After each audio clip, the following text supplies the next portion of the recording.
Okay, what a difference a few minutes can make. I just videotaped and it was not so bad, and now it is out of control. Can you even see this? Oh my goodness.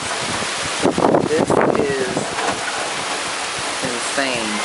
Chicago suburb, Bolingbrook, is experiencing some high winds and a lot of rain right now. Wow. It's crazy. This is not looking too good. You may want to hit the basement. Wow. Looks like it's going to be some flooding out here for sure if it rains like this for a long period of time.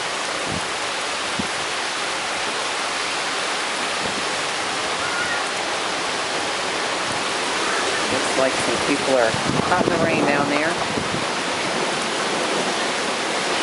Alright, let me go inside once again. This does not sound good. Alright. Umbrella is not going to help in this storm, that's for sure. Yeah, may want to run in the house, kid. Wow. Let's get right to today's top story. The severe weather and the threat of tornadoes touching down in the Midwest, with millions of people potentially in harm's way. The Weather Channel's Mike Seidel is in Covington, Kentucky for us this morning. Mike, good morning. And good morning, Lester. In a rainy and warm metro Cincinnati, temperatures right now around 60. That's about 25 degrees above average for mid-November. And it's also very humid out here. That's the reason we're expecting severe weather. This is going to be a rare outbreak of severe weather and tornadoes. We typically have a second season of severe in the deep south with twisters, but not this far north. And the combination of this very tropical juiced up air mass and an action-packed jet stream has led the Storm Prediction Center to issue a rare high risk. Sometimes we see those in the spring and summer, March, April, and May, the peak for tornadoes, but not in November. So this is going to be a very dangerous day. Also, a couple of other points. If you don't get the tornadoes after the threat diminishes, straight line wind damage all the way east into the northeast. And these storms this morning are moving like they're late for a date. Lester, racing as fast as 60 miles an hour outside of Chicago. So it's going to hit, and it's going to hit very quickly. Batten down the hatches. Mike, thanks very much. And Dylan has got the big picture. She's back in New York now tracking the severe weather. Hey, Dylan.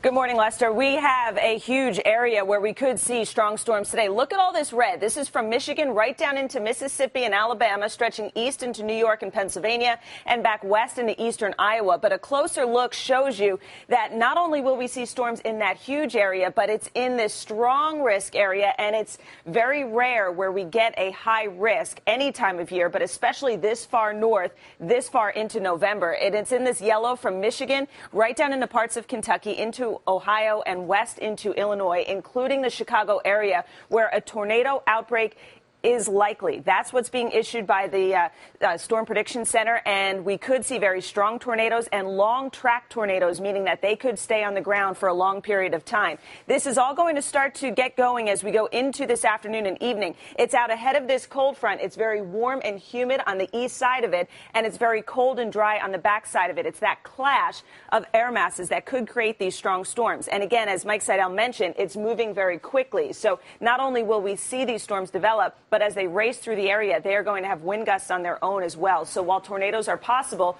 where we don't have the tornadoes, these storms are strong enough to produce wind gusts upwards of around 60 miles per hour. So it is going to be extremely active, especially as we go into late morning and into this afternoon as well.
a giant tornado, a mile wide or more, killed at least 91 people, 20 of them children, as it tore across parts of Oklahoma City and its suburbs Monday afternoon, flattening homes, flinging cars through the air and crushing at least 2 schools. The injured flooded into hospitals, and the authorities said many people remain trapped, even as rescue workers struggle to make their way through debris-clogged streets to the devastated suburb of Moore, where much of the damage occurred.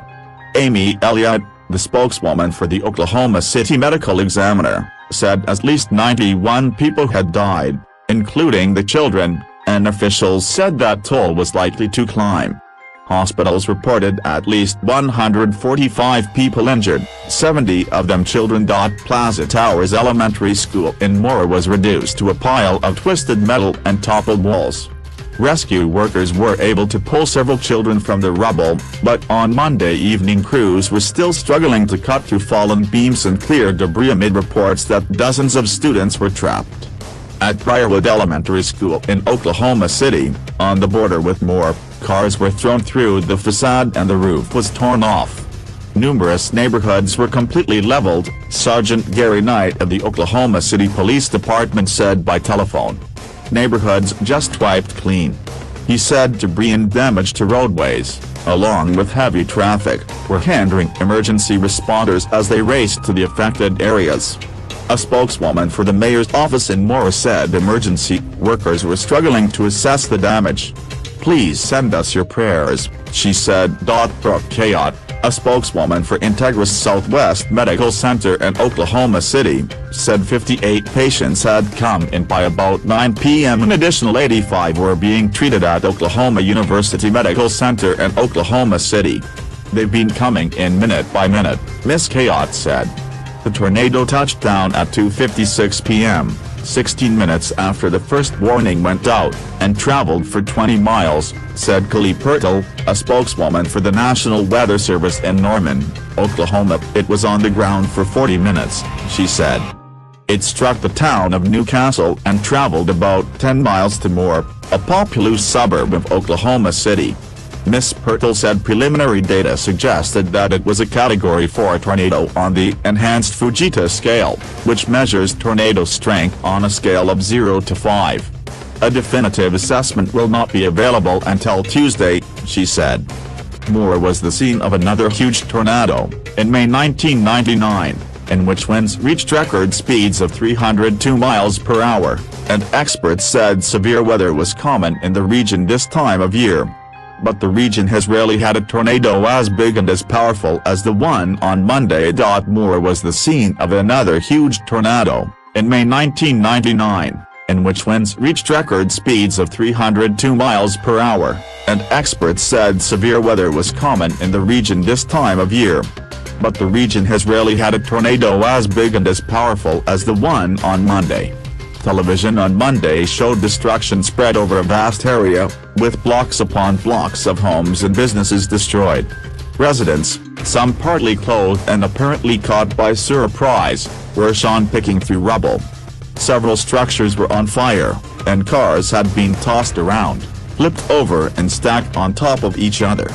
Kelsey Trowbridge, her husband and their 3 young children piled into their neighbor's cellar just outside of Moore and huddled together for about 5 minutes, wrapped under a blanket as the tornado screamed above them, debris smashing against the cellar door. They emerged to find their home flattened and the family car resting upside down a few houses away.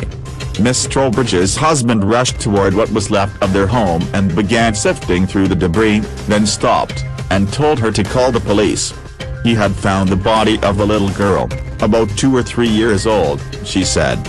He knew she was already gone, Miss Trowbridge said.